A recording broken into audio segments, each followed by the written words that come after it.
면역력이 왜 중요한지 말 안 해도 다들 아시죠? 저는 몇 년째 환신을 꾸준히 먹고 있는데 면역력만큼은 걱정 안 합니다. 요즘 같은 시대 튼튼한 면역력에 건강까지 쑥쑥. 지금부터라도 환신 꼭 챙겨 드세요. 드셔본 분들만 그 진가를 느낄 수 있다니까요. 이제 면역력은 환신에 맡기고 건강하고 즐거운 인생 누리자고요. 요즘 부쩍 면역력이 걱정이세요? 면역력을 팍팍 튼튼하게 챙기고 싶으세요? 부담 없이 전화해서 지금 바로 상담 받아보세요. 남자들은 여성복부터 가장 베이스까지 다 되니까. 몰랐습니다. 남자 3명이 딱 있으니까 굉장히 멋있어 보인다 뭐 이렇게 지금 그 얘기 하시려고 시작하려고 아니 숨 좀 고르게 하시려고. 아니 멋져 보이는 만큼 좀 내용이 충실해야 될 텐데. 그렇죠. 이게 충실한 내용으로 내용이 알차면 뭐 저 외모보다 더 아름답게 보일 겁니다. 그렇죠. 자, 지금 오늘은 하루 종일 코로나19 얘기가 화제입니다. 이게 원래 저기 환경 쪽 또는 보건복지 쪽 기사여야 되는데 정치부 기사가에서 코로나19 얘기가 한참 돌아요. 이유인즉슨 이재명 대표가 코로나에 걸렸다. 뭐 이재명 대표가 코로나 걸릴 수 있지. 하지만 그렇죠. 이재명 대표가 코로나19에 걸림으로써 모든 정치적 일정이 전부 다 어그러졌습니다. 그럼요. 뭐 빅 이벤트가 오늘 계속 있어야 되는 날들인데 그렇죠. 다 지금 바뀌었어요. 일단 정치권 얘기 좀, 정치권에서 도는 얘기 좀 뭐 취재하신 거 있으세요? 요 코로나 관련해서요. 네네. 우선 일단 출입 기자들이 말이죠. 네. 순전히 농담인데 참 보니까는 좋은 시점에 이게 걸린 것 같다. 이제는 뭐 이게 병 걸린 거 갖고서 뭐 이제 농담하면 사실 안 되는데 뭐 정치인이다 보니까 어떤 거냐면은 지금 내일부터 당장 너무 싫은 게 많이 줄줄이 있는 거예요. 그럼요. 당장 내일 이제 선거법 관련 재판이 있어요. 그리고 그 재판이 지금 9월 6일, 원래 일정대로는 9월 6일 날 결심 공판. 그러니까 구형이 내려진다는 거예요. 그럼 그 이후에 애니타임 언제든지 선고가 이루어져서 그게 지금 소위 언론에서 이제 나오는 10월 안에 그 선거법 1심 선고가 내려진다 하는 얘기가 그거예요. 그러니까 요 지금 그렇게 회자된 10월 이재명 위기설, 10월 위기설의 단추는 내일 재판이 중요한 거거든요. 그렇죠. 그래야지 9월 6일 이제 구형이 이루어지기 때문에. 그런데 이 시점에서 코로나가 걸려가지고 이거 뭐 지금 2주일 뭐 이런 지금 얘기가 나오고 있어요. 2주일 최소한. 보통 저기 건강한 사람은 한 5일이면은 다 움직일 수 있다던데. 제가 그래서 심지어 이번에 질병관리청장한테 직접 물어봤습니다. 질병관리청장한테 뭐 당연히 이재명 대표 얘기는 하지 않고 일반적으로 이번 코로나 어떠냐 그랬습니다. 우리나라 질병관리청장이 지금 코로나 관리의 최고봉이잖아요. 그렇죠. 그분이 이제 실제로 의사이기도 하고 그래서 그분이 그러는데 그거 그렇게 심한 거 아니에요. 한 3, 4일이면, 그러니까 며칠이면 돼요. 한 3, 4일? 뭐 그 정도면 일반적으로 돼요. 물론 더 갈 사람도 있지만, 일반적으로는 그 정도면 됩니다. 그리고 약도, 지금 긴급히 지금 수입을 해가지고, 오브리게도인가? 그런 걸로 해가지고 지금 5만원에, 5만원에 다 이렇게 공급이 된다는 거예요. 원래 100만원쯤 하는데, 우리 정부가 손을 써서 1인당 5만원 탄. 의사의 처방전이 있어야 된다. 오늘 아침에 갑자기 기자들한테 공지가 내려온 거거든요. 그러니까 자가 진단을 한 걸로 지금 보이는데. 병원에 가서 공식적으로 그걸 잘 게 모르겠는데, 약간 처음에 그냥 그런 얘기 없이 지금 코로나 몸이 이상해서 좀 알아보니까 코로나다. 그래서 오늘 뭐 회의를 쉬고 뭐 하여간 전반적인 일정을 좀 수련한다. 이런 얘기를 그 밑에 이제 당 공보 담당이 했습니다. 그러니까 그때부터 이제 기사들이 야 이거 뭐냐 이제 이렇게 된 거고요. 지금 들리는 말로는 인천 그 계양으로 아마 추정되는데 병원에 입원했다고 합니다. 병원에 입원이요? 그거 지금 출입기자가 전해왔습니다. 출입기자가 병원에 입원했답니다. 근데 지금 질병관리청장 직접 얘기했어요. 이번 거는 그렇게 심한 건 아니다. 일종의 뭐 독감 같은 거 걸린 거에 이제 볼 수 있다. 일반적인 얘기죠. 물론 이제 뭐 사람마다 다른데 질병관리청장이 일반적으로 이번 거는 그렇다. 며칠이면 된다. 이게 굉장히 이제 포인트인데.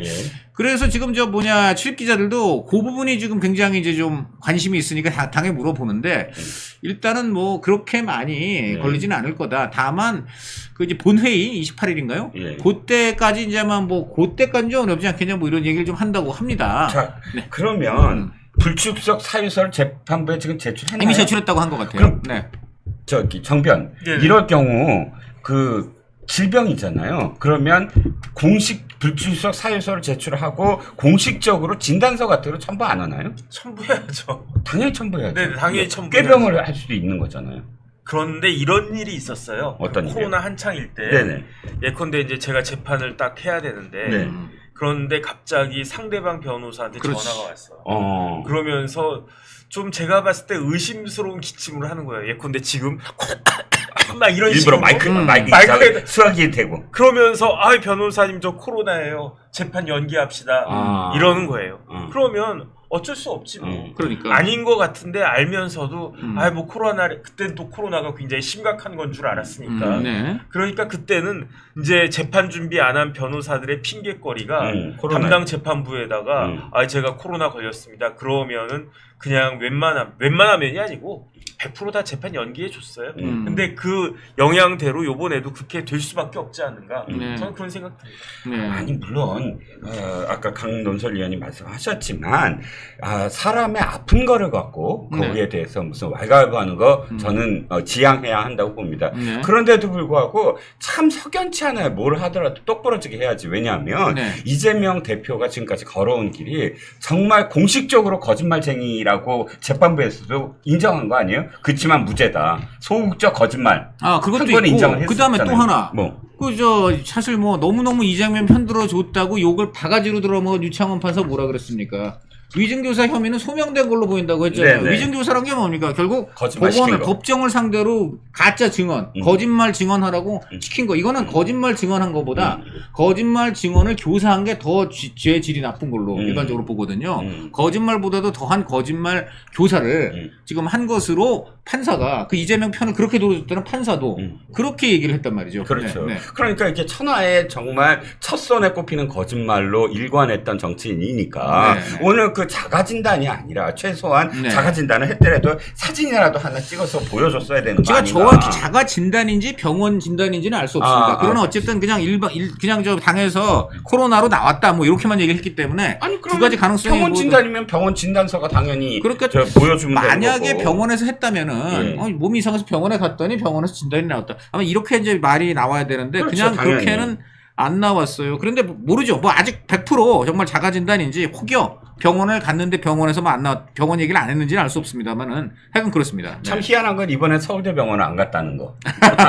지역 병원에 갔다고 하니까요. 서울대병원 찾는 사람이. 제가 이제 김두관 그저께 제가 김두관 이제 우리 전당대회 후보 인터뷰를 했어요. 보셨는지 모르겠는데 김두관 그 후보가 그거를 굉장히 지적을 해요. 뭐요? 이번에 뭐 185석 뭐 이겼다, 175석 이겼다고 그렇게 자랑을 하는데 사실은 200석 갈 수 있었다. 그게 부산 경남에서 엄청 더 갈 수 있었는데 그 부산 엑스포 유치 실패해가지고 정부 여당 잔뜩 민심이 떠나갔는데 이재명 대표가 그냥 갑자기 1급 부산 외상센터 그거 버리고 헬기로 서울대병원 가는 바람에 얻었던 민심이 떠나갔다 이거예요. 그 얘기를 하더라고요. 뭐 떨어져 나간 표가 분명히 있을 거예요. 그러니까 이제 아마도 이번에는 그 지역구 병원에 간 거 아니냐 이런 얘기가 나오고 있습니다. 위증교사 재판도 영향이 미칠까요? 어떻게 보십니까? 위증교사 재판 당연히 영향 미칩니다. 그렇죠. 왜냐하면 위증교사의 실질적 마지막 재판이 월요일이었어요. 그렇죠. 8월 26일. 그리고 난 다음에 9월 30일에 결심하기로 되어 있었는데 8월 26일 재판 못 하겠죠. 8월 26일 재판 못 하면은 아마 그 사이에 9월 30일 이전에 그 날짜를 잡을 가능성은 많아 보이고 어쨌든 9월 30일에 결심하겠다라고 할 것 같은데 재판장이 김동연 부장이거든요. 대장도 맡고 있는 김동연 부장이 어떻게 할지는 좀 지켜봐야 될 것 같고 그런데 사실은 이재명 대표는 공직선거법도 굉장히 신경이 쓰이겠지만 위증교사죄가 훨씬 더 신경이 많이 쓰일 수밖에 없는 게 공직선거법이나 이제 그 위증교사나 그 판결이 거의 비슷한 시기에 나와요. 그런데 어느 게 먼저 시작했습니까? 공직선거법은 재판 시작한 지 이제 2년 만에 드디어 판결이 나온 거고요. 위증교사죄는 시작한 지 1년 됐어요. 네. 그러니까 1심에서 1년 걸렸고 공직선거법은 2년 걸렸고 네. 그럼 항소심에서 얼마 걸리겠습니까? 항소심에서도 위증교사가 추월할 것 같아. 네. 제가 봤을 때는. 그 다음에 이제 대법원도 그렇고 그러면 대선 얼마 남았습니까? 2년 6개월 남았다. 예, 네. 그러니까 아무리 용을 쓰고 막 미루려고 해도 그 대법원까지 가가지고 위증교사 판결 나온 데까지 제가 봤을 때 1년, 1년 반 이 정도면 나와야 돼요. 나올 거라고 저는 생각을 했다고 하는데 그러니까 어쨌든 위증교사죄 재판을 미룰 수 있는 방법을 찾을 수밖에 없는 형편이다. 이재명 대표는. 저는 그런 생각 듭니다. 175석의 의석수를 갖고 있는 제1야당 대표입니다. 그렇다면 또 일정도 이렇게 자신의 어떤 사법 리스크와 관련된 일정도 있고 또 자신이 해야 될 야당 대표로서의 일정도 있습니다. 그것을 지금 어긋나게 만드는 정도의 질병이라면 저는 최소한 안 믿는다는 게 아니라 최소한 공식적인 병원 측의 어떤 브리핑도 저는 있어야 된다고 봐요. 브리핑은 필요할 가능성이 있죠. 예, 왜냐하면 이건 진짜 우리나라 정치 일정과 자신의 재판 일정에 좌우되는 굉장히 큰 사건이잖아요. 그렇죠. 그렇다면 이건 정말 투명하게 이러이러한 데서 이러이러한 지금 상황이다. 라고 그러니까 병원 측의 어떤 공식적인 저는 브리핑이 꼭 필요하다고 보고요. 지금 왜냐하면 이재명 대표가 병원에 입원했다니까 더 그런 생각이 들어요. 지금 입원이 그렇게 제가 코로나19 때문에 입원을 할 정도의 어떤 위중하다? 그렇죠. 그게 아마 질병관리청장도 그럴걸요. 아주 특수한 경우가 아니면 꼭 입원할 필요 없다라고 하거든요. 그리고 격리도 크게 하지 않아도 된다. 현재는 감기 같은 거다. 이번 코로나19 변종이요. 그런 상황에서 입원까지 했다 그러면 보통은 입원을 하는 이유가 빨리 나서 빨리 그러니까 일상을 회복하려고 하는 건데 정반대의 이유가 아닐까 왠지. 그러니까 지난번에 단식이라든지 또 서울대병원 입원이라든지 이런 이재명 대표가 입원할 때마다 구설이 좀 뒤따랐기 때문에 그런 이야기를 안 듣고 싶다면 병원 측에 좀 공식적인 어떤 브리핑을 요구합니다. 그렇죠. 지금 여의도 대통령 아닙니까? 지금 입법권을 사실상 갖고 있다고 할 수 있는데 그런 정도의 지위에 있는 사람이면 국민들이 지금 어떤 몸의 건강 상태를 알아야 될 권리가 있죠. 그렇습니다. 자, 일단 재판 일정 그렇다 치고라도 정치 일정도 어긋났어요. 오늘 양산행도 못 가고. 그렇죠. 그게 사실 사법 리스크 재판보다 그게 중요하다 이런 뜻은 아닙니다만. 그리고 또 한동훈 대표와의 회담 일정도 지금 연기가 자연스럽게 될 것 같은데요. 그렇죠. 지금 보면 일단 오늘 참 눈에 또 띄는 게 원래 오늘 지금 노무현 대통령 마을인 봉화마을 거기 가서 일단 권양수에서 만난 다음에 양산으로 넘어가서 문재인 전 대통령 만나기로 원래 돼 있었어요. 근데 이 만남도 사실 이재명 대표 입장에서 썩 그렇게 즐거운 만남이 아니에요. 그렇죠. 지금 문재인 전 대통령이 할 말이 많다는 얘기가 많아요. 가장 지금 대표적으로 이제 나오는 게 이 혁신회의입니다. 혁신회의가요, 이번에 보면 원외, 그냥 외곽 조직에 불과한 건데, 여기서 지금 시도당 위원장이 6명이나 지금 나왔단 말이에요. 강의원만 안 됐지, 다 됐고. 강의원이 안 된 게 지금 눈에 약간 부각이 돼서 그렇지, 거기는 왜 안 됐느냐? 광주 현역들이 지금 광주 현역들도 세거든요. 거기도 이번에 어떤 사람들이 됐습니까? 전부 찐명 됐잖아요. 찐명. 그렇죠. 광주 원래 이제 원래는 이제 광주는 당연히 친문. 지난 총선에서 친문들 아성이었는데 이번에 친문들 다 날리고 아니면 친문에서 확실하게 친명으로 전향한 사람, 이런 사람, 민영배 같은 사람, 이런 사람들만 이제 동무대가 됐잖아요. 거기도 나름 좀 센 데거든요. 근데 이 사람들이 보니까는 얼씨구 원외 강의원이 우리 앞으로 2년 뒤에 광주시장 공천권 가죠? 야, 이거 안 돼. 이래서 거긴 똘똘 뭉쳐가지고 양분함을 이제 밀었다. 것만 제외하면 딴 데는 다 6석이나 꿰찼어요. 그렇구나. 이것 때문에 지금 무려 지금 이 외곽 조직에 불과한 이 혁신회의에 어제 44명 현역 의원이 44명 지금 들어갔어요. 혁신회의에? 31명까지 내가 셌는데. 그런데 그 다음 계속 또 지금 들어가고. 이게 뭔지 알아요? 줄 서는구나. 압박이에요. 여기 들어가야 네가 친명이라는 거 인증받는다. 이거 누가 얘기했냐면은 김두관 후보가 얘기했습니다. 어저께. 이거 압박이 지금 들어가고 있다. 너 말로만 친명 하지 말고 확실하게 인증받아라. 인증받을 길은 혁신회에 가입하고 무슨 얘기냐? 하나회 가입하라는 얘기는 네. 지금 김두관이 왜 하나회 얘기를 꺼냈냐면 네네. 혁신회예요. 그러니까 이런 비유를 하더라고요. 육사 출신도 못 믿고 예를 들어 이제 전두환이 육사 출신도 못 믿고 육사 출신이더라도 하나회에 들어와야 너는 내 새끼야 하는 거하고 뭐가 다르냐 이거예요. 그래서 하나회를 꺼낸 건데 지금 이것 때문에 부글부글 끓고 있어요. 김두관 후보가 인터뷰는 저한테 직접 그러더라고요. 이건 압박이에요. 압박. 그러니까 이게 뭐 그러면 여기에 가장 지금 이 압박의 지금 피해자들이 누굽니까? 그게 친노 친문들 아닙니까? 그렇죠. 친노 친문들은 들어가고 싶어도 못 들어갈 것이고 뭐 예를 들어 뭐 전현희 이런 사람도 지금 들어갔다고 하는데 자 이게 그러니까는 내일 만약에 오늘 예정대로 문재인 전 대통령을 만났으면 문재인 전 대통령이 그 얘기를 이미 박찬대 원내대표한테 했대요. 아 지난번에 박찬대가 먼저 그렇죠. 예방을 했잖아요. 그때, 며칠 전에. 그때 문재인이 박찬대 쪽에서 발표도 안 했지만 문재인 치고는 상당히 세게 얘기를 했다는 거예요. 뭐냐면 혁신회의가 너무 이거는 좀 너무 좀 나간다, 반경하다 이런 뉘앙스 얘기를 했다는 그런 지금 얘기가 나오고 있습니다. 신문들이 선거를 해서 졸지에 잡뼈로 수락을 했잖아요. 네? 그렇죠. 그렇죠. 이제 선거리 혁신회의가 되고. 그렇죠. 그리고 이번에 이제 문재인 전 대통령 입장에서는 이번 전당대회 보고 기가 찼을 게 아니 4년 전만 해도 대깨문 운빠들이 난리치고 완전히 그냥 지존으로 군림하다가 이번에 영상 축사 한 번 했는데 한 방에 갔잖아요. 편협하고 배타적인 행위 하지 맙시다 하는 순간 야유 받았잖아요. 정말 세월이 무상하고 내 권력이 이렇게 땅에 떨어졌구나. 동시에 이재명이 너무 밉다. 혁신회의 저것들 뭐 하는 것들이냐. 지금 부글부글 차시는 거지. 이 상황에서 이재명 오면 얘기했겠죠.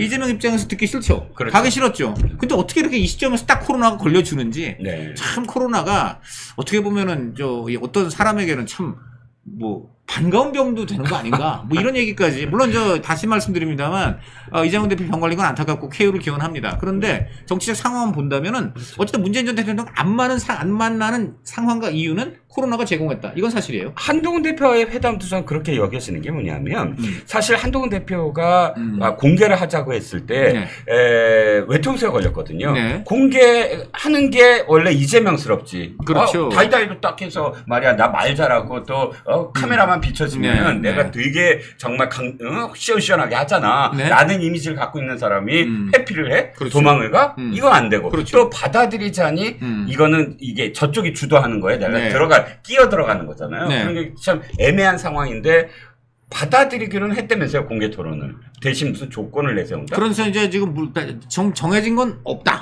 뭐 이런 지금 얘기가 나오고 있죠. 어쨌든 국민의힘 쪽에서는 그냥 25일 일요일에 합시다. 그래서 이제 밀어붙이는 분위기였고 어쨌든 간에 이제 그 이재명 대표 쪽에서는 뭐 오늘쯤에는 확실하게 이제 한다 안 한다 일정이 어떻게 된다 이런 좀 얘기가 나와야 되는 시점인데 아침에 그걸 기대하고 있던 기자들한테 나온 얘기는 오늘 이재명 대표께서 코로나에 걸리셔가지고 오늘 당무를 취소하셨습니다. 입원까지 하셨습니다. 네, 입원했다는 얘기도 나온 얘기입니다. 내일 어쨌든 뭐 병원 이름도 나오고 병원에 죽치고 있겠네요. 기자들이 당연히 그럴 것 같고 이제는 서울대병원이 아니라 지역병원에 갔다. 지난번에 하도 욕을 먹으니까 서울대병원에 가지 않은 게 아닌가. 그렇게 추정을 해보는 거죠. 뭐 꼭 그건지는 알 수 없습니다만은. 자 이재명 대표 코로나19와 관련된 이야기는 거기까지 하고요.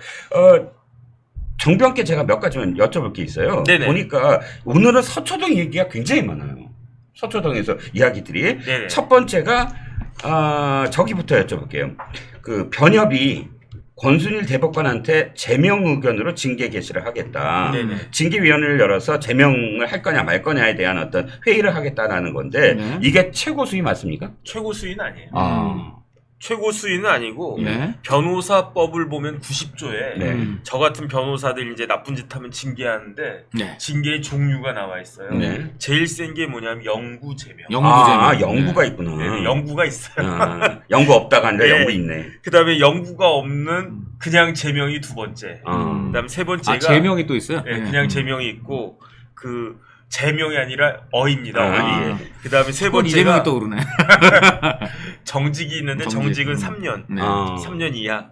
그다음에 이제 과태료는 3천만 원 이하. 그다음 마지막에 이제 하나만한 징계라고 할 수 있는 견책. 이렇게 5가지가 있는데 제명이 되면 5년이 지나야 변호사 등록을 할 수 있다. 이렇게 5년이구나. 5년 정도는 이제 변호사 할 수 없다. 이렇게 보시면 될 것 같습니다. 그러면 이게 결정되면 그대로 확정이 되는 건가요? 아니죠. 이제 조사위원회에서 하는 거니까 변협에서 이제 징계를 웬만하면 하겠죠. 그런데 여기에 대해서 불복할 수 있는 방법 많아요. 권순일이 불복하는 거요? 네네. 일단 그러면 법무부에다가 이의 신청할 수 있고. 법무부에. 네네. 예. 그다음에 이제 법무부에서 이의 신청 기각하면 재판 걸면 돼요. 네. 소송 걸면 돼요. 그럼 또 뭐 대법관 출신이니까 재판 거는 게 더 유리하겠네. 전관이잖아. 그러니까 일단은 법무부에서 끝내주면 제일 좋고 네.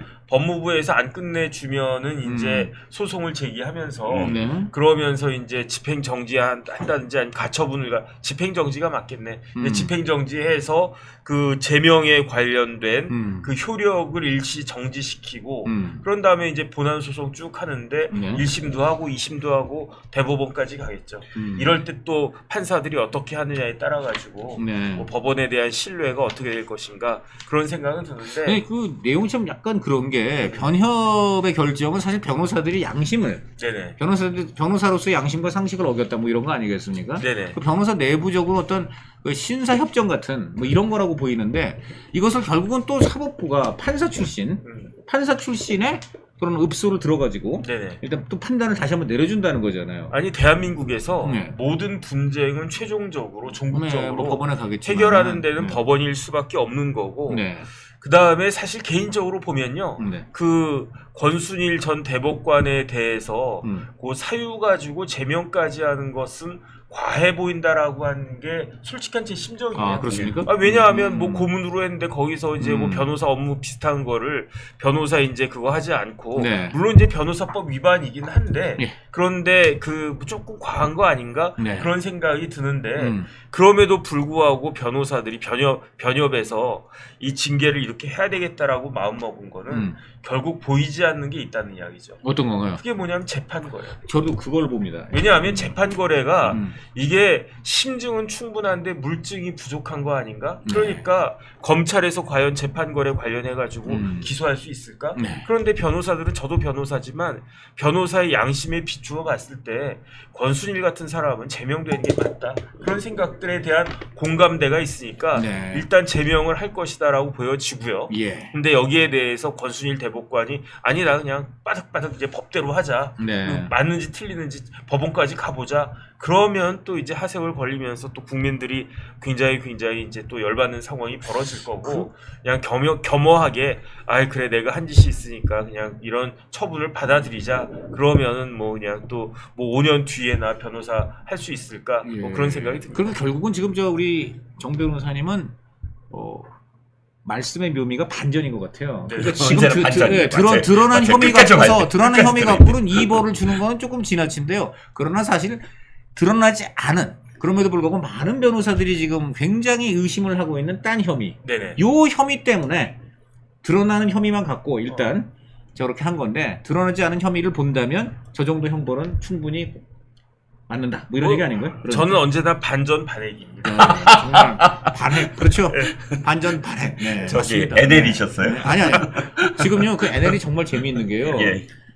딱 여기 미국의 전술핵이 우리 남한 땅에 있을 때 그때만 반핵을 하고요. 그 미국의 전술핵이 철수해서 우리나라는 이제 핵이 없고 그때부터 근데 김일성 왕조가 이제 핵을 만들었거든요. 그때부터는 반핵을 안 해요. 그렇죠. 그러니까 이 사람들의 반핵이라는 거는 미국의 핵 또는 대한민국에 배치된 핵을 반핵을 하는 거지. 김정일 왕조, 김정은이가 개발하는 핵은 전 찬핵이라고 봐요. 그다음에 제가 반핵이라고 할 때는 그런 의미도 있지만 반탄핵도 있어요. 아 그렇구나. 여러 가지 의미가 있네요. 그렇게 깊은 뜻이. 여러 가지 의미가 있네요. 제가 어디까지 지금 이야기가 가고 있는지. 어쨌든 저도 그때 이제 한번 권순일 대법관 당시 그 통화를 한번 얘기를 좀 드린 적이 있지만. 대법관 당시에. 그러니까요. 저도 그걸 보고 바로 좀 전에 기가 막힌 표현이지만 적극적 거짓말은 안 되는데 소극적 거짓말은 된다는 거를 저한테도 굉장히 아주 뭐라 그럴까 전문적으로 들리는 무슨 미국 대법관의 판례 뭐 이런 거 갖고 굉장히 오랫동안 얘기를 했단 말이에요. 그러니까 이거는 어떤 의미가 있냐면 제가 볼 때는 이거 본인도 지금 이렇게 하기가 지금 이게 여러 가지로 신경이 쓰이니까 이런 얘기를 결국 막 설명을 한 게 아닌가 이런 생각도 듭니다. 그래서 정말 변호사들은 법을 아는 분들이고 법원 돌아가는 걸 아니까 좀 전에 저는 정말 다시 한번 우리 정혁진 변호사의 기가 막힌 반전 분석에 한 표 드립니다. 저도 한 표. 2대0. 자, 그런데 다른 얘기도 하나 더 해보죠. 김혜경과 관련돼서 이거 지금 그 준비기를 다시 잡는다는 기사는 이미 다 말씀을 드렸는데 나 이 기사를 보고 처음으로 또 느낀 게 뭐냐면 뭐 두 분은 아셨겠지만 김혜경이 검찰의 피고인 신문에 응하지 않았어요. 진술 거부권을 행사를 했더라고요. 네네. 나 지난번에 이걸 왜 몰랐지? 근데 보니까 재판부가 이렇게 요구했어요. 진술 거부권을 밝히긴 해서 알았다. 그건 맞는데 그러나 의견서 형식으로라도 변호인 측에서 제출해달라라고 얘기했습니다. 네네. 무슨 의미인가요, 이게? 아니 그래도 일단 무슨 말인지 피고인의 말씀을 들어보고 판사가 심증이 아무리 있다고 하더라도 그래도 피고인이 이야기하는 거를 듣고 해야지 그게 필요한 거 아닌가라고 생각을 했던 것 같은데 굳이 그럴 필요가 있나 하는 생각이 저는 있는 게 끝까지 진술 거부했던 사람이 있어요. 그게 누구냐면은 조국 그 대표가 아니 근데 뭐 징역이냐 그냥 그 가뿐하게 때리지 않았습니까? 그렇죠. 이 사건도 마찬가지고요. 그다음에 여기에 대해서 뭐 더 할 게 있나 하는 생각이 드는 게 다른 걸 다 떠나가지고 배소연 그 나왔잖아요. 징역 그 저희 실형이 나왔잖아요. 그러면 그 항소심까지 가가지고 그러면 똑같은 사건인데 여기서 고리 하나만 찾으면 되거든요. 그 고리가 이어지면은 김혜경도 유죄고 그 고리가 끊어지면은 김혜경도 무죄인데 그게 뭐 어렵습니까? 쉽게 말하면은 김혜경이 배소연이 이렇게 한 것을 알았느냐 몰랐느냐 알았으면 유죄고 몰랐으면 무죄란 말이에요. 그런데 모를 수가 있을까? 예컨대 제가 두 분을 갖다가 이제 저녁이나 먹읍시다 내가 살게 라는 식으로 해서 초청을 갖다가 해놓고 내 것만 딱 계산하고 나갔단 말이에요. 그러면서 내 밑에 있는 뭐 제 비서나 누구나 이런 사람이 와가지고 계산을 갖다가 했는지 안 했는지 확인도 안 하고 집에 쏙 가버리면 그게 상식적인 겁니까? 그렇죠. 그런 일이 대한민국에서 있을 수가 있습니까? 더군다나 이 두 사람은 어떤 사람이냐면은 우리나라 대통령, 우리 남편 대통령 만들어주는데 꼭꼭꼭 필요하다고 생각되는 그런 사람인데 이런 것들과 관련해가지고 참 아는 게 병인가? 그 판사님들이 이런 걸 갖다가 판단하는 게 그렇게 어려운 건가? 전 참 희한하다는 생각이 듭니다. 그리고 또 이 민주당이 이재명 지금 대표가 이끄는 민주당이 어떤 당입니까? 원래 법인카드 상대방 법인카드 한 거는 뭐 커피 한 잔 먹을까지 탈탈 터는 사람들 아닙니까? 그렇죠. 뭐 KBS 김밥. KBS 강규영 이사 뭐 커피 이건 어디서 뽑아 먹었냐 뭐부터 시작해서 또 이번에 아마 이진숙 이번에 저 방통위원장 그 법인카드도 엄청 물고 늘어지는데 빵집 빵. 네, 그래서 저는 항상 지금 보면 이재명 대표가 이제 사법 리스크가 있고 모든 그 민주당이 국민의힘을 공격할 때 쓰는 소재가 전부 본인한테 걸려 있잖아요. 그러니까 이번에 그 법인카드야말로 정말 그런 거 아닌가 싶고 저는 그냥 한 가지 그냥 덧붙이자면 이쪽 사람들은 하여간 이 재판이라든가 수사를 많이 받아봐서 그런지는 모르겠으나 하여간 이 묵비권이라고 하나요? 진술 거부. 예를 들어 지금 문재인 사회의 서창호 이 사람 지금 3번 소환됐어요. 대통령 사이가 3번 소환됐다면은 그건 거의 그거는 검찰이 굉장한 증거와 심증을 잡았던 얘기잖아요.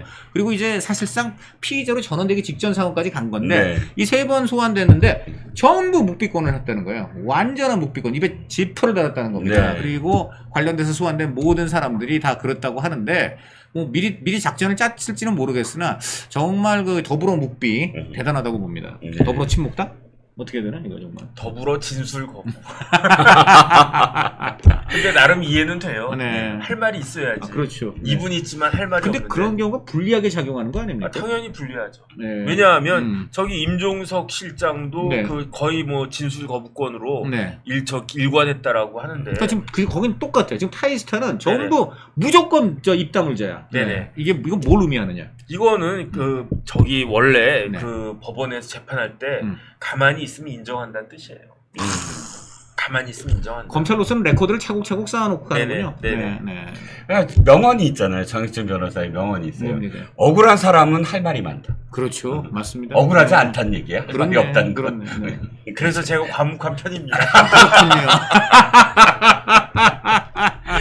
자, 요것도 하나만. 오늘 그러니까 정치 얘기는 아니지만 그래도 좀 관심 있는 판결이 하나 나왔어요.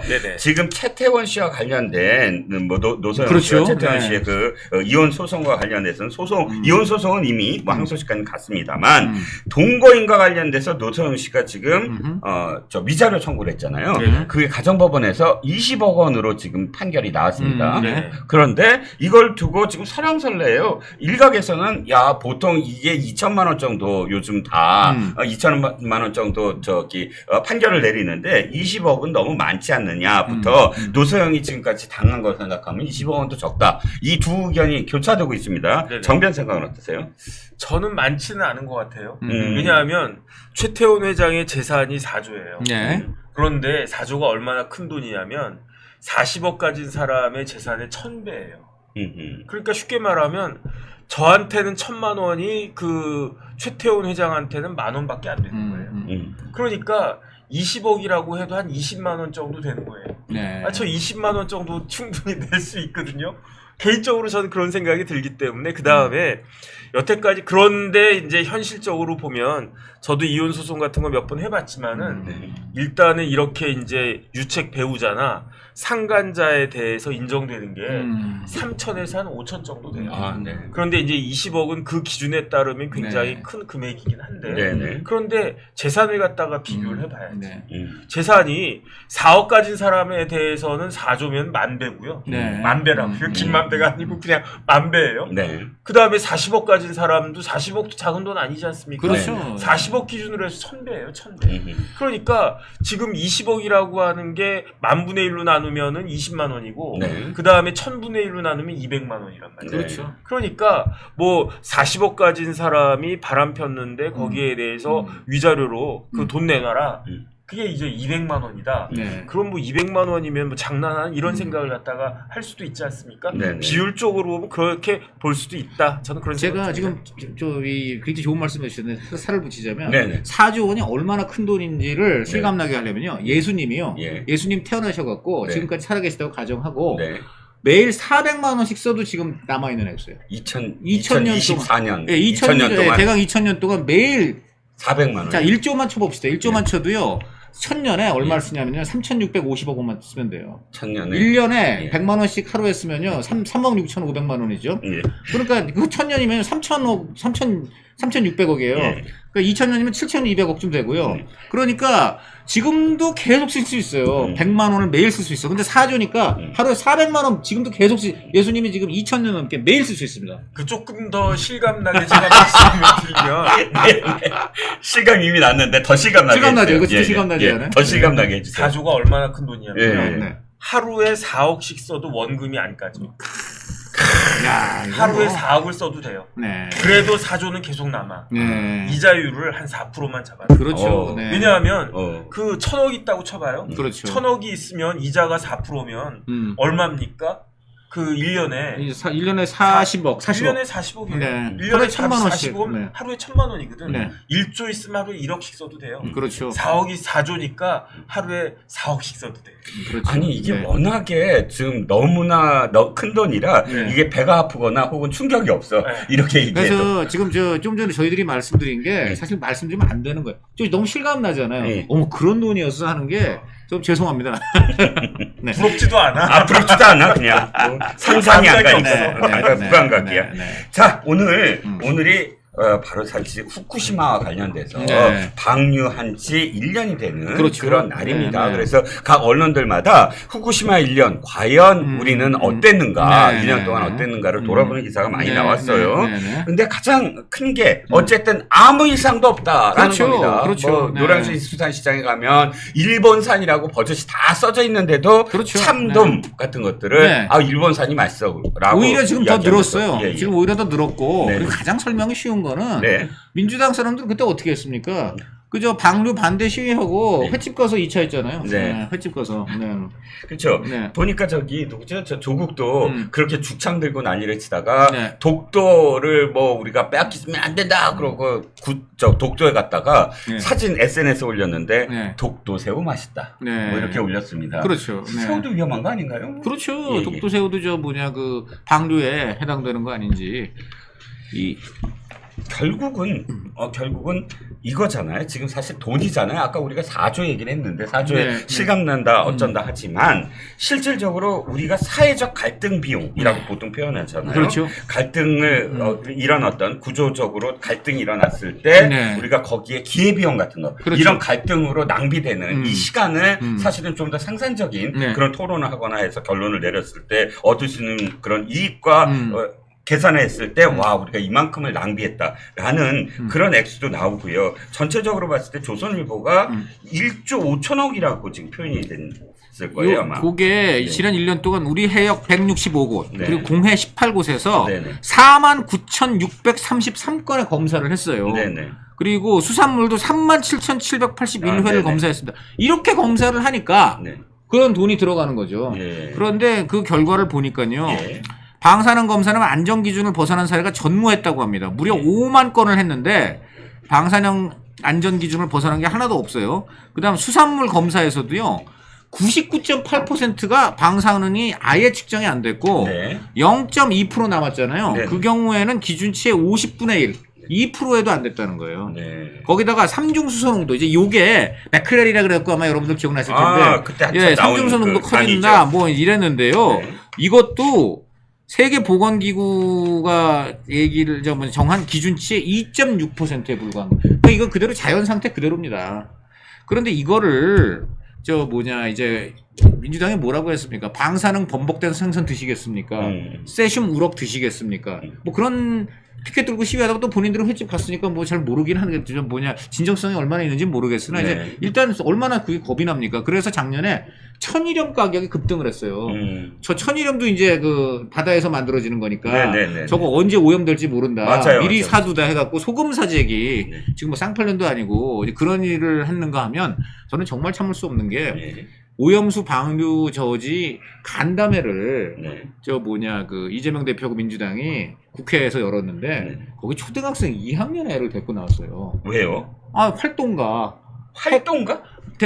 윤석열 대통령님 핵오염수 방류하지 마세요. 이러한 고사리 손으로 그런 그림 그리게 해가지고 들고 서 있게 하고 예. 초등학교 2학년으로 아마 보이는데 김모야. 지금 그때 이름이 다 공개됐습니다만 저는 그 아이의 이름을 절대 여기서 공개하지 않겠습니다. 네네. 그 아이가 저도 활동가예요.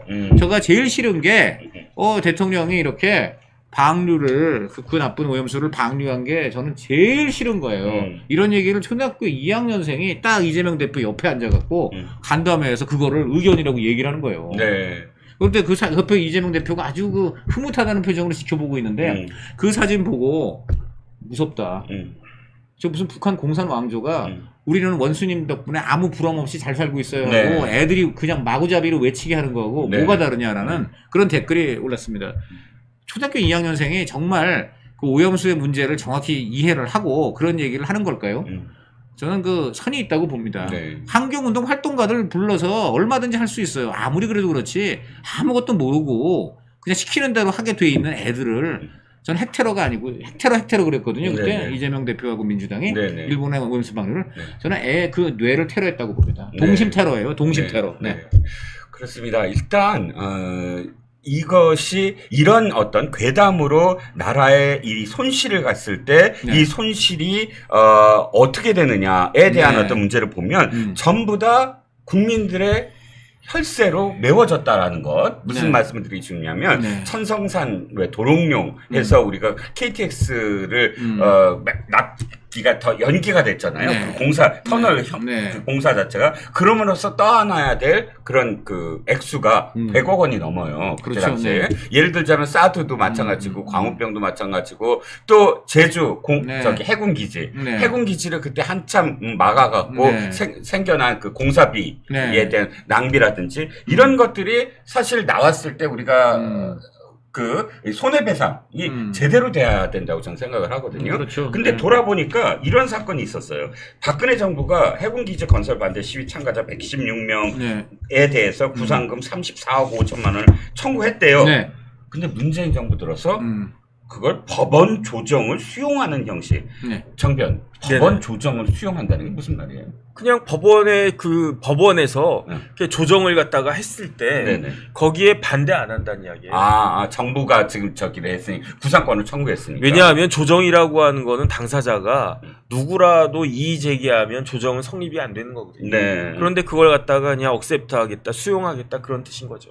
쉽게 말하면 법원이 아무래도 그 이제 정부가 구상권을 청구했으니까 정부가 원고고 이제 그 방해한 사람들이 피고인데 원고하고 피고 사이의 간격이 크기 때문에 법원이 조정을 한다. 쉽게 말하면은 원고가 요구하는 액수를 줄인다. 이런 얘기거든요. 그걸 원고가 수용했다는 얘기잖아요. 그렇죠. 그러니까 그걸 그냥 정부가 분명히 정부는 뭐 박근혜 정부건 문재인 정부건 대한민국 정부고 그 대한민국 정부는 국민 세금을 그렇게 손해 보게 만든 사람들에 대하여 그 국민을 대신해서 그 소를 제기한 거 아닙니까? 그렇죠. 근데 국민의 소를 대행해서 국민의 피해를 대행해서 소를 제기한 사람이 단지 로펌이 말이죠.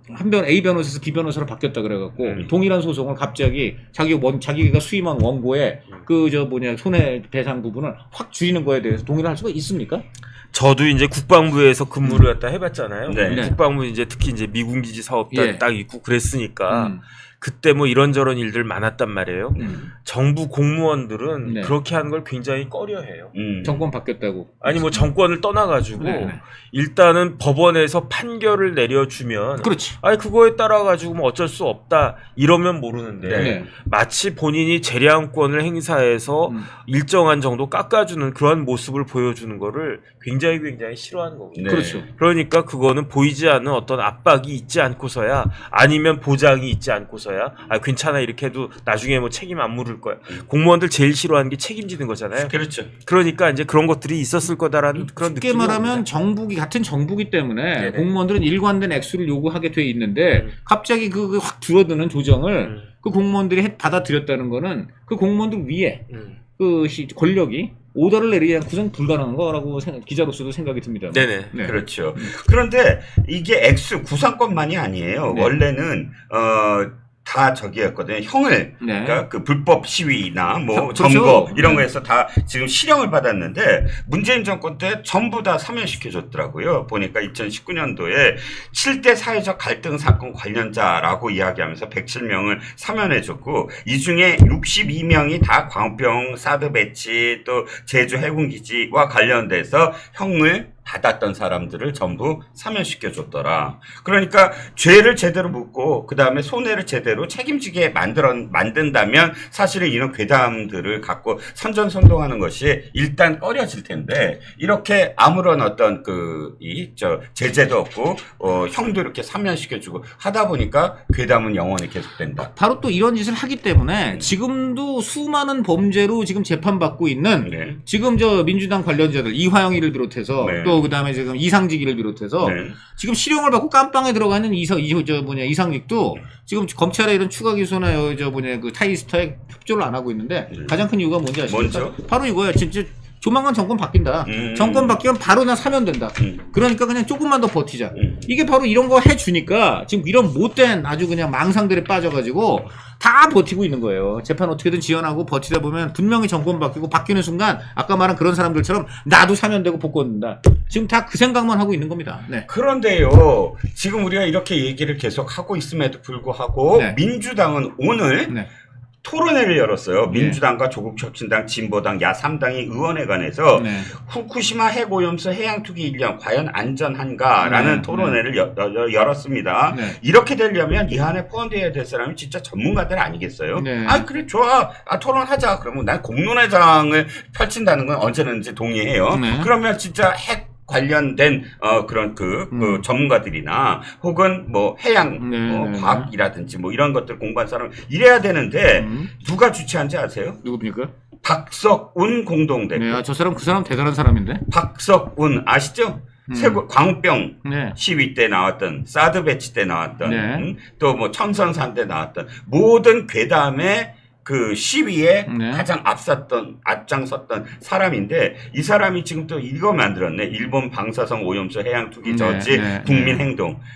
그냥 국민행동이네. 뭐 이른 기지만. 그렇죠. 그러니까 이 국민행동이라는 그 시민단체를 빌미로 해서 공동 주최를 했다는 겁니다. 즉 이건 뭐죠? 과학적으로 뭔가를 입증하고 국민들에게 그야말로 과학으로서 논리를 펼치는 게 아니라 또다시 괴담, 선전선동을 하겠다라는 얘기로 보입니다. 그렇죠. 근데 지금 공식적으로는 여기에 대해서 지금 민주당이 제대로 얘기를 안 하고 있어요, 지금. 여기. 그리고 지금 얼마 전에 그 21일인가요? 일본 서울중앙동의 그 주한 일본 대사관. 그 앞에 작년에는 딱 1년 전에 거기 그냥 다 몰려가가지고 막 일본 뭐 방류하지 말라 뭐 핵테러다 제2태평양 전쟁 아니야 해가지고 다 가서 난리 쳤잖아요. 한 명도 없습니다. 민주당은. 환경단체 사람들만 몇 명 와가지고 지금 하고 있습니다. 그게 뭘 의미하는 건지. 어찌됐든 저는 점점 이런 괴담이 먹히지 않는다는 거를 느껴요. 왜냐하면 우리가 광우병 하도 1년 정도로 정말 사회적 혼돈이 어마어마했는데 그리고 사드 참외도 있지 않습니까? 사드 허용하면 전자파 참외 먹는다. 참외도 잘 팔리고 노량진 수상의 일본산 지금 이 해산물 뭐 또 잘 팔리는 걸 보면 국민들에게 아무리 무슨 세슘 뭐 반찬이 어떻고 뭐 어류가 어떻고 하더라도 더 이상의 괴담이 옛날처럼 막 그 정권을 흔들 수 있는 그런 차원으로 가지는 않을 거다. 저는 야당이 일본이 오염수를 방류를 한다. 그러면 당연히 이제 일본에 대해서 당신을 정말 제대로 그게다 희석해서 하는 거냐 당연히 비판할 수 있고요. 그다음 우리 정부는 정말 저 사람들이 안전한 그런 물을 보내는 건지 엄중하게 감시하고 규제하라. 충분히 할 수 있습니다. 그게 저는 야당의 존재 이유라고 생각해요. 그래요. 그런데 그럼 그 다음 단계를 보자고요. 그럼 뭐냐면 세계 원자력기구 IAEA가 이거 안전기준에 부합한다고 했습니다. 그리고 우리보다 먼저 피해를 보는 나라가 어딘가요? 해류를 보면 캐나다. 미국 이쪽이잖아요. 캐나다, 미국이 뭐 그 나라가 뭐 과학이 뒤떨어진 나라들입니까? 그렇죠. 그런데 그 캐나다하고 미국도 별 문제 안 된다고 했잖아요. 자, 그러면은 그 정도가 됐으면은 어떻게 합니까? 좋아. 그럼 앞으로 지켜보겠다. 그리고 또 그다음에 그렇더라도 만에 하나 문제가 있을 거에 대해서 정부는 대비하라. 이 정도 하면서 계속 감시의 눈을 그냥 유지하면 됩니다. 그런데 그런 거는 전부 다 뭐 말도 안 된다고 하고 뭐 그냥 뭐 전문가 과학자 뭐 돌팔이? 과학자 전문가들이 어떻게 돌팔입니까? 제가 볼 때는 지금 민주당이야말로 무슨 돌팔이 의사들을 만나서 그런 지금 병에 걸렸는지는 모르겠으나 저는 하여간 그때 과학자들 보고 돌팔이라고 할 때 정말 너무나 많은 국민들이 이거는 저 사람들의 목적이 딴 데 있구나를 많이 알았다고 저는 봐요. 그래서. 그때 그쪽 그 민주당을 편들었던 원자력 공학과 교수가 있어요. 그 사람 혼자서 어쨌든 이건 위험하다라고 떠들고 다니다가 TV조선인가요? 저걸 발견한 거야. 이 교수의 옛날 발언. 그러니까 몇 년 전 발언에서는 전혀 문제 없다라고 동영상이 있더라고요. 그게 딱 나오니까 이 사람이 사라졌어요. 어느 날 갑자기 방송에서 싹 그냥 사라져버리더라고요. 그럼요. 그리고 이 과학 쪽에서 정말 뭐 이건 진영을 떠나서 대단히 과학부 기자들이 권위 있게 이 사람한테 달려가서 이게 어떤 겁니까? 하고 물어보는 사람이 서강대 이덕환 교수예요. 이덕환 교수가 화학과긴 한데 과학과 관련돼서 최소한의 어떤 뭐랄까 원리적인 정말 그 설명을 해주는 사람인데 이덕환 교수가 굉장히 앞장서서 이게 말이 안 된다는 거를 얘기하고 이미 과학부 기자들은 끝났구나 게임이 라고 다 생각을 했다라는 라는 거거든요. 자, 뭐 후쿠시마 얘기는 거기까지 하고요. 제가 정혁진 변호사께 하나만 더 여쭤볼게요. 최재형 목사가 갑자기 나서서 이럽니다. 아니 진짜 무혐의로 확정 지을 거면은 가방을 반환해라 라고 신청을 했대요. 신청을 할 예정이랍니다. 뭐 이건 법리상 가능하다. 왜냐하면 소유권을 확실하게 얘기하지 않았으므로 돌려달라 그러면 돌려줄 수 있다라고 주장을 하는데 정치적 목적이 뭘까요? 그거는 모르겠어요. 그거 돌려주면 좋지 않을까? 저는 뭐 아까워서 그런 건가? 그거 한 300만 원 한다면서요. 그러니까 어차피 안 쓸 거 그냥 나 줘라. 이런 이야기 아닌가? 저는 그런 생각도 들고 조금 뜬금없다는 그런 생각이 듭니다. 이걸 갖고 예를 들어서 뭐 정치적 계속 뭐 자기 유튜브에 나와서 이게 그 가방이고 뭐 하면서 뭐 이렇게 선동에 쓸 목적 아니었을까라는 생각도 드는데. 그럴 수도 있죠. 뭐 전시회 같은 거 이제 막 돌면서 뭐 광주에서도 하고 전주에서도 하고 뭐 경기도에서도 하고 뭐 충청도에서도 하고 이게 그 가방입니다. 이거 한 번 보는데 500원씩 내세요. 뭐 이렇게 하면 300만 원 금방 뽑겠네. 뭐 그런 생각도 들 수 있는데 어쨌든 저는 그거 반환하는 것도 나쁘지 않다고 생각을 합니다. 법리적으로는 진짜 뭐 별 문제가 없고요. 보니까 무슨 이게 그럴 수는 없고 이게 국고에 뭐 귀속이 돼야 된다 이런 식의 뭐 내용도 있어서 혹시나 이게 실제로 무슨 법리적으로 돌려줄 수 없는 상황인가라는 생각도 들었는데 사실 이게 뭐 그렇다고 해서 안 돌려주겠다라는 것도 좀 이상해요. 아니 그냥 빨리 없애버리는 게 제일 좋을 것 같아요. 마음 같아서 그냥 확 불질러 버리고 싶은데, 네. 아니 뭐 본인이 달라고 그럼 뭐 주는 것도 저는 나쁘지 않다는 생각이 듭니다. 네. 어쨌든 그 실물이 있는 것과 없는 것과는 또 다르니까 이게 그 가방이다라고 또 옥새 갖고 또 지금 그 장난을 치려다가 옥새를 지금 그 드러난 최재형이 이것을 기화로 해서 봐라 이 가방이다라고 하면서 뭔가 또 획책하는 게 아닌가라는 또 의심을 했기 때문에 제가 뭐야, 아니 근데 이걸 돌려달라고 생각을 했는데 네. 안 주고 가만히 있으면 저것도 안 준다라고 이야기할 거 아니겠습니까? 그렇죠. 저는 어차피 저 그럴 거면은 그게 무슨 국가 기록물입니까? 저는 그거는 말도 안 된다라는 그런 생각이 들고요. 그냥 빨리 그냥 저거 돌려주고 반환하고 네. 그냥 없던 일로 해버리는 게 그게 맞겠다는 생각이 듭니다. 맞아요. 이 사건을 이렇게까지 크게 만들지 않으려면 네. 초기에 가방에 대한 이야기를 했었어야 돼요. 대통령실이 가방 어느 단계에서 어떻게 됐다라고 가방에 대한 어떤 얘기를 해야 되는데 가방을 이랬다 저랬다 했잖아요. 뭐 국가 기록물로 갖다는 둥 아니면 뭐 했다는 둥 그러다가 갑자기 뭐 돌려주라는 지시가 있었다. 갑자기 최근 들어서 그렇게 말을 하니 더 이상해지는 것 같아요. 그 다음에 한 가지만 제가 말씀을 드리면 누가 지금 문제가 되고 있는 게 부정 청탁 금지법이잖아요. 네. 그렇죠. 청탁이 있었어야 된다는 이야기예요. 그런데 최재형이 영부인한테 그 파우치를 가지고 간 게 어떤 청탁을 하기 위해서 가져간 겁니까? 이 파우치를 갖다가 딱 주면서 아 영부인님 요거 이거 저기 드릴 테니까 대신에 나한테 그 대가로 뭐 좀 해주세요. 예컨대 뭐 저 중진궁에 뭐 감사라도 시켜주세요. 뭐 이런 거 청탁할 게 있었습니까? 그 목적이었습니까? 아니었다고요. 최재형이 이 파우치를 들고 들어간 이유는 딱 하나예요. 뭐냐면은 몰카를 찍기 위해서. 그렇죠. 청탁을 하기 위해서 파우치를 준비한 게 아니고 몰카를 찍기 위해서 파우치를 갖고 간 거예요. 그러니까 그거 뭐 길게 생각할 것도 없이 네. 청탁이 없었는데 무슨 그 부정청탁 금지법이 그 뭐에 해당이 됩니까?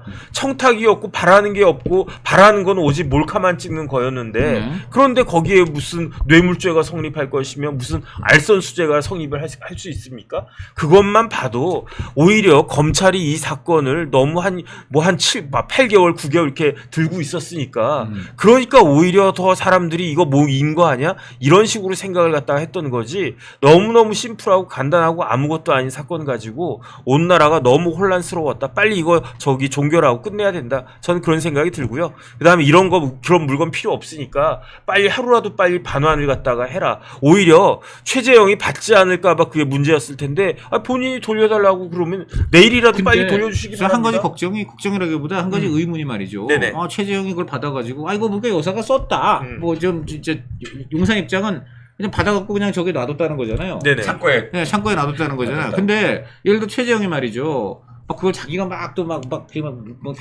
북북 문지르고 뭐 그래 쓴 것처럼 해가지고 이거 뭐 쓰고 다녔네.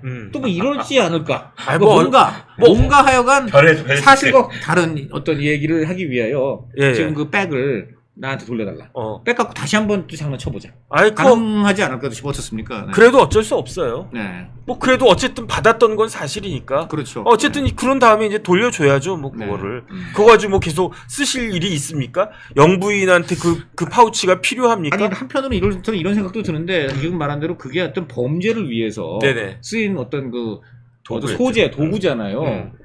그러면은 그거는 국가가 압수할 수 있는 거 아닌가요? 압수가 아니라 몰수죠. 몰수하고 있는 거 아닌가요? 그게 되려면 최재형 입건해서 피의자 해가지고 빨리 재판해야 됩니다. 지금 그렇게 가고 있지 않습니까? 어떻게 보십니까? 그런데 왜 지금까지 아무것도 안 하고 있나 검찰이? 최재형은 열심히 유튜브 활동하고 입건 하나 하지 않았나요? 입건 하나 한 걸로 알고 있습니다만. 제가 봤을 때는 제대로 입건 안 한 것 같고 그 다음에 입건을 하더라도 무슨 국가보안법이나 이런 걸로 입건한 게 아니고 이거는 부정청탁 금지법으로 최재형은 처벌받아요. 그렇죠. 준 사람은 처벌되게 되죠. 그런데 입건 안 했어요, 그거는. 이거를 이 파우치를 몰수하려면 그 건으로 그 부정청탁 금지법으로 입건해서 피해가지고 그래가지고 이제 법원에서 판결을 갖다가 받아야 되는데 그거 관련해가지고는 제가 알고 있기로는 입건 안 했거든요. 그러니까 검찰이 참 희한하다. 저는 이상한 일을 갖다가 너무 이상하게 한다. 이런 비판에서 자유로울 수가 없는 거예요, 지금. 정변이 말씀하셨듯이 이 건과 관련해서 심플하다. 그래서 심플하게 결론이 나왔습니다. 네네. 무혐의. 그래서 이제 이원석 검찰총장한테 지금 보고를 한다라는 단계인데 문제는 이원석 검찰총장이 지금 검찰수사심의위원회를 직권으로 열까요? 안 열까요? 그거를 그 수사심의위원회에다가 회부하는 거는 네. 미친 짓이에요. 그거는 이원석은 진짜로 그러면 비겁한 사람이에요. 네. 비열한 사람이에요. 왜 그러냐면 네. 수사심의위원회 회부시키잖아요. 네. 그럼 어떻게 됩니까? 시간이 갈 거 아니에요. 네. 얼마 가겠습니까? 한 달 가겠습니까? 2달 가겠습니까? 이원석 임기 언제까지입니까? 9월 15일까지. 예. 그러면 이원석은 이 파우치 이렇게 간단한 사건 가지고 질질질 끌다가 결국은 마지막에 중앙지검에서 이거 이제 종결합시다. 종결하겠습니다. 총장이 미루니까 아니야 잠깐 기다려. 수사심의회 회부할 거야. 회부한 다음에 그런 다음에 자기 쏙 빠져나가는 거예요. 검찰총장 임기 끝난다고. 그럼 후임자 누굽니까? 심우정 되겠지. 심우정 입장에서 황당한 거라. 왜냐하면 전임 총장이 질질질 끌고 있다가 마지막에 결론은 나한테 덤태기를 갖다가 씌우네. 자기가 시작했으면 자기가 끝내야지. 지금 뭐 하는 겁니까 이게. 저는 이원석이라고 한 사람 이해를 못 하겠어요. 그렇군요. 아, 명쾌하다. 그건 사실 수사심의위원회를 해서, 너무, 그러니까 끌었고 또 제대로 소환이 안 됐고, 이런 과정들 속에서 국민들이 이 지금 결론에 대해서 납득하지 못한다. 그러니까 수사심의위원회라도 한 번 더 거쳐서 국민들이, 아, 그래, 거기까지 갔으니까 이건 받아들이자. 이렇게 해야 된다라는 사람들도 있었거든요. 만약에 명쾌하게 미친 짓이다. 만약에 수사심의회 하려고 그랬으면요. 예. 이원석이 늦어도 5월, 늦어도 6월에는 수사심의회 보내라. 이렇게 지시를 갖다가 했었어야지. 그러면은 한 7, 8월 한 이맘때쯤에 결론이 나왔겠죠. 그러면 그 결론 가지고 기소를 하든 뭐 불기소를 하든 알아서 이제 결정을 하고 그리고 나가면 될 걸 아마 갖다가. 이원석 총장은 다만 지금 사실은 지난 연말부터 계속해서 여사 한번 조사를 하자. 조사하고 털자 했는데 용산이 계속 안 받으니까 이제 계속 그것 때문에 이제 용산이 협조하지 않아서 그래서 쭉 이제 좀 끌고 오다가 결국은 7월 달에 이제 이창수 지검장이 본인 패싱해서 네네. 제3의 장소에서 했기 때문에 네. 지금 말한 대로 뭐 본인이 질질 끈 게 아니다. 아니 그런데 그렇게 주장을 하는데 뭐 어쨌든 다 좋은데 지금에 와서 수사심의에 회부한다? 그건 있을 수가 없는 일이다. 저는 그렇게 생각을 갖다가 하고요. 공직생활 마지막일 텐데 제가 봤을 때 마지막을 그런 식으로 한다? 저는 이원석 총장이 수사심의에 회부 안 할 것이다라고 생각을 하고 있습니다. 맞아요. 보니까 자기 임기가 다 돼가는데 이거를 넘겨서 그대로 자기가 싸질러 놓은 거를 지금 후임이 받아서 또 후임이 그 결론을 내리는 것처럼 모양새를 취하게 하는 건 그건 아닌 것 같은데요. 그야말로. 다만 이번에 이제 이게 무혐의 처리가 된 건데요. 네네. 이렇게 되면 어떻게 국민 전반적으로 이것이 나름 검찰이 잘 수사 결론을 내렸다. 그리고 이제 김건희 여사는 어떤 혐의를 벗었다, 누명을 벗었다. 좀 전반적인 여론 좀 그렇게 될까요? 어떻게 보십니까? 이제. 일단은 법조인의 시각에서 보면은 김건희 여사의 무혐의 결정은 지극히 당연한 거예요. 어떻게 걸 수가 없어. 도덕적인 문제를 떠나가지고 법적으로는 어쩔 수가 없는 거예요. 그런데 만약에 이런 무혐의 결정이 국민들한테 이렇게 납득이 되지 않는다. 그럼 검찰이 일을 잘못했다는 이야기잖아요. 바른 일을 했는데 국민들이 납득하지 못하고 이해하지 못하고 계속 이런저런 이야기가 나온다. 그럼 일처리 잘못한 거 아니겠습니까? 그렇죠. 거기에 대한 책임을 갖다가 지기는 져야죠. 근데 이거는 죽었다 깨나도 형사 처벌할 수 있는 사건이 아니에요. 이거는 법조인들은 아는데 그런데 이제 일반 국민들이 이걸 갖다가 어떻게 이해해 주실지 그 이해시켜 주는 게 그게 검찰의 일이다. 제일 이제 난처한 부분은 그거죠. 이게 지금 법적인 부분은 충분히 당연히 논리상 그런데 네네. 여기서 이제 영부인이라는 위치는 정치적인 위치일 수밖에 없기 때문에 네네. 이 법적 문제와 정치적 문제는 다르잖아요. 그러니까 제가 봤을 때 논란과 도덕성의 논란 뭐 이런 건데 제 생각에 다 잘못했어. 이창수도 잘못했고요. 검찰청에 공개 소환 조사했었어야죠. 그게 맞죠. 그 다음에 이원석도 잘못했어. 왜 그 지위를 왜 이렇게 똑바로 못합니까? 그 다음에 저 영부인도 잘못했어요. 영부인이 왜 이런 걸 왜 받습니까? 바로 그거예요. 그 다음에 영부인이 받았으면 미안합니다, 죄송합니다, 좀 송구합니다. 한마디 하시면 한마디 하면 되는데 그 다음에 영부인이 핑계거리도 있어요.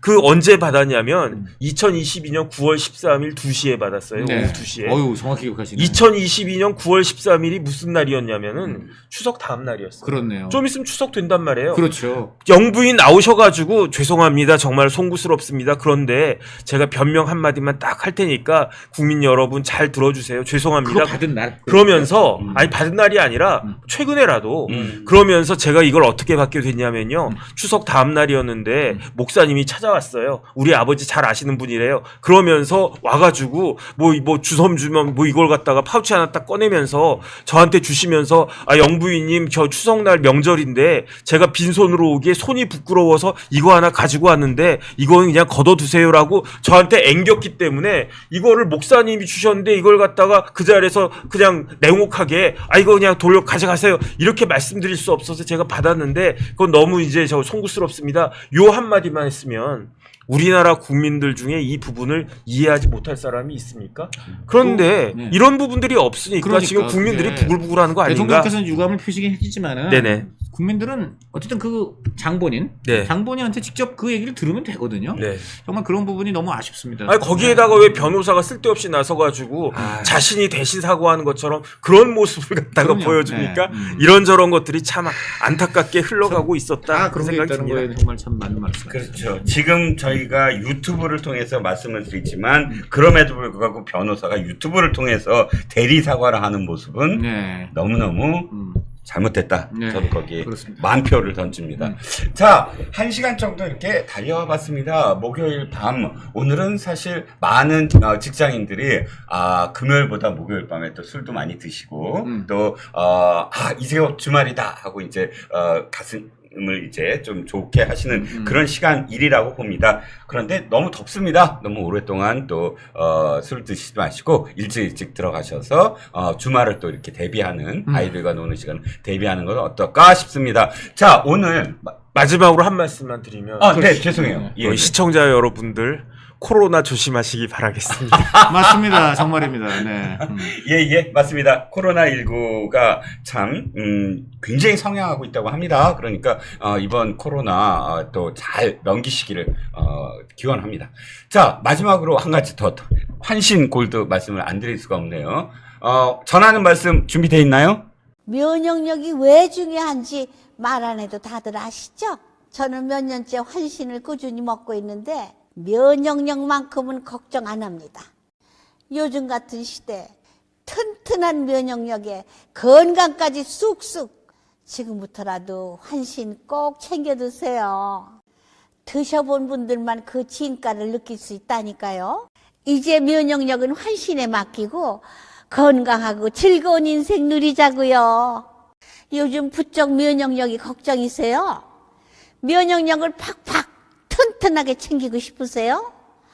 부담 없이 전화해서 지금 바로 상담 받아보세요.